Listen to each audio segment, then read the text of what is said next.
le patrimoine religieux, c'est tout ce dont nous avons hérité de nos ancêtres, dans cette France qui est issue de la chrétienté, et qui a tant fait, tant construit, 40 000 églises dans tout notre pays.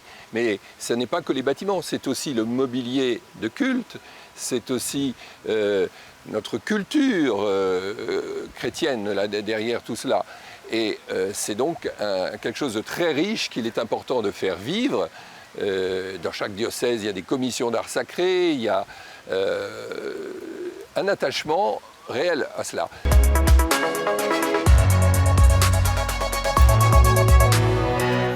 Alors en France, il y a 42 000 églises qui appartiennent toutes aux communes, et puis il y en a 2 000 qui appartiennent aux diocèses. Ce sont celles qui ont été construites après 1905.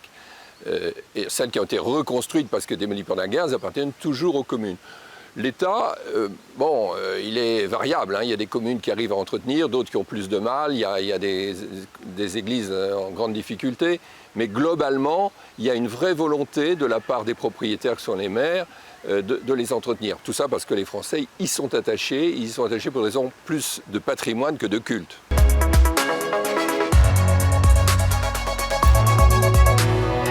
Les chrétiens, les paroissiens doivent se mobiliser pour préserver ce patrimoine religieux. Ils doivent ouvrir leur église pour montrer aux autres.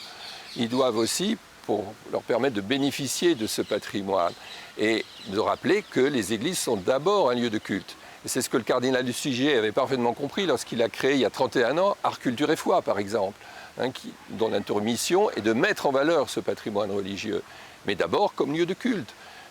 Si on occulte tout ça et qu'on le transforme en salle de cinéma ou en salle de concert plus facilement, on passe à côté de l'essentiel.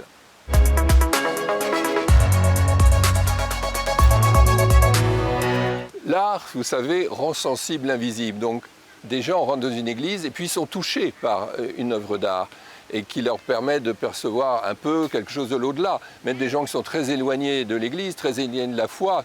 Donc, oui, c'est un enjeu important que d'ouvrir nos églises, qui sont des lieux de culte d'abord, et dans lesquels tout le monde peut être touché en les visitant.